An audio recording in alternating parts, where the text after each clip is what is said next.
Hi everyone, welcome back to the Clara CFO Group channel. Today we're going to talk about what happens when you are running your business normally, you're keeping all your personal finances and your business finances separated, but you accidentally charge a business item on your personal card, or a personal charge actually sneaks onto a business credit card or something like that. This happens to everybody. We know it does, and it's not a big deal. We can actually handle it all in QuickBooks or whatever accounting system you have, and I'm gonna walk you guys through how to handle those situations, and also like a couple considerations depending on if you have multiple owners or if you're a single owner. I will walk you through the options that you have. So if that sounds good and you've ever run into that and you're curious how to handle it, this video is for you. If you aren't already subscribed to the channel, we'd love to have you here. This channel is all about helping you with your business finances as a small business owner. And ultimately, we're trying to help kind of demystify some of this stuff and make it easier on you. Let's go ahead and talk about, some of these situations that happen. I know everybody finds themselves in this situation. So like, I've done this, not too long ago, where I had my business credit card associated with my Uber app. And then because the last time I used it was for a business trip, and then the next time I go to use Uber, it accidentally charges to my business credit card because I forgot to switch the credit card before I booked the Uber, and then it got charged to the business credit card. That happens, okay? So now I have a personal expense on a business credit card. That happens. It might be a similar thing. Maybe you go to Costco and you're buying groceries for your family and you realize, oh, I need pens for work, and you go over and you grab a couple office supplies while you're there and you run it all through, and it's all on your personal card. But you want to make sure that those business expenses actually get recorded to your business books for multiple reasons. First of all, you don't want that as a personal expense because the business really should be paying for those business supplies. And you need to make sure that those expenses get recorded in your business books because that is a tax deduction. So if it's $50 of supplies, it's going to lower your taxable income by $50. So you want to make sure that all those expenses get recorded. Okay. Now, a couple things to think about. And this is I'm going to walk you through examples in QuickBooks so you can see how to actually do this. Let's go ahead and just hop into QuickBooks, and I will show you guys how to handle this. All right, here we are in QuickBooks Online, and we're going to be in the bank feeds section. And so what I want to do is let's pretend. We're pretending here. We're going to go through and say that, okay, this is on the checking account. Let's say that the checking account had a charge for $19.99 for the squeaky clean car wash. Let's say it was a personal expense. You only had your business credit card on you, and you were like, you know what? I'm just going to run it. I need my car cleaned. I'm going to run the credit card, and then I'll fix it later in the books. Now we're going to fix it in the books. Okay. So squeaky clean car wash, we have identified as a personal expense. The first thing I would have you think and ask yourself is this something that you feel the need to pay the business back for? Or do you want to just call it kind of an owner's draw? Okay. So it might be like if the business really needs that money, you might want to pay the business back. Or if you have multiple owners, you might not want to mess with the equity section of the financials because that's where I'm leading to this. So if you have multiple owners and you take a draw, it might mean that your other owners also need to take that same amount. So if you don't want to do that, there's two different ways to handle this. So let's just say you're a single member owner and you don't feel the need to pay the business back because the business has plenty of cash and you don't need to worry about it. So if that's the case, what we're going to do is we're going to put this to a category called a shareholder's draw or an owner's draw. Now, I think that this sample company does not have a category called owner's draw. So we're going to go ahead and create it. So I'm going to go over here to equity. We're going to create an equity account, and then we're going to create owner's equity.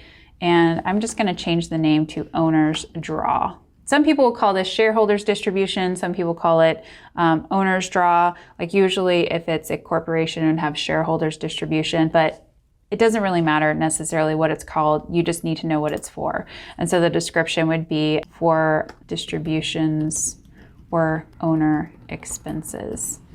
just going to put that there. And so when we have a personal expense on a business card, we're going to record it to owner's draw when we're okay with it affecting the equity balance. And so for most of the time, a single member has no problem recording this as an owner's draw. If you did not, and then you would just click add, okay? And then what that does is it moves it out of the business P&L and it just puts it into owner's draw. So it doesn't affect your taxes, like it would not show up as a tax deduction. This moves it out of that. Now, let's say that instead of this being let's say that you do have multiple owners and instead, or you've decided you want to pay the business back for it. Let's say this was like a $2,000 charge and it was maybe like airplane tickets or something, and you really need to pay the business back for that. You would create a different account, and that's going to be a receivable account. Actually, we're going to call it other current assets. And this is going to be a loan to officers. And this means, and I'm going to change it to loan to owner. So technically the business has loaned you money because it's on their credit card and you're going to need to pay it back. Okay. So you're going to do that. Description is money borrowed. You can put whatever you want here, whatever makes sense to you.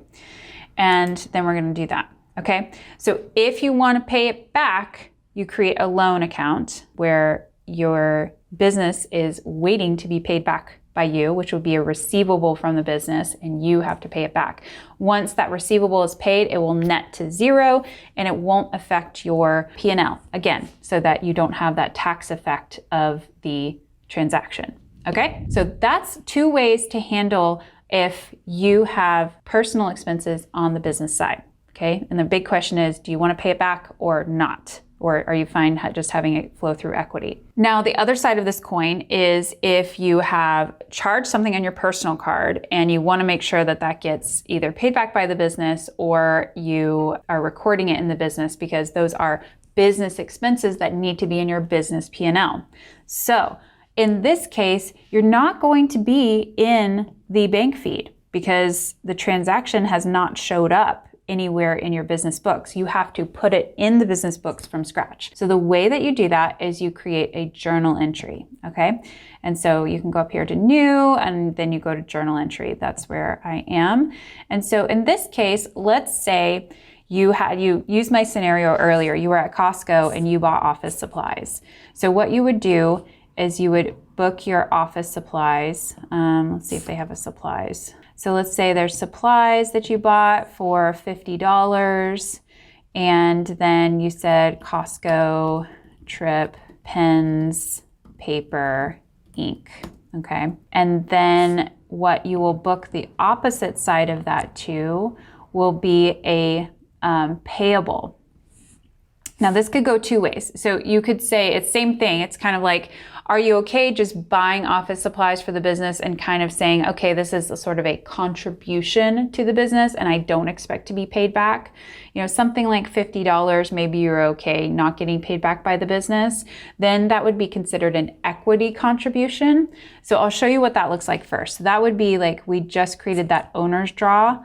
This could be an offset to the owner's draw account. So if you maybe drew $50 for something else, this would offset that and actually look like you contributed. Some people have two separate equity lines, owner's draws and owner's contributions, but really those two, you can have two separate accounts for them, but in this case, we're just going to put it all to owner's draw. And so this would decrease that owner's draw amount and make it look like you took out less from the business. So this is what you would do in a situation that you don't want to be repaid. Okay. And also I would recommend this only if you're a single member owner. That's the only time you would do this. And then you would just save and close. Okay. Because what this will do is it'll put that supplies now into your P&L. Now, you need to do this, okay? Save your receipt and attach it here, because this transaction doesn't come from the bank. It's just created out of thin air and through a journal entry. So you really need to make sure that you have an attachment here to prove that you have a legitimate business expense, okay? I highly recommend attaching receipts whenever possible, and especially to journal entries, because they just appeared out of thin air, okay? And so if you're to get audited, you want to have support for this supplies. Otherwise, there's no way to prove that this is actually a thing, okay?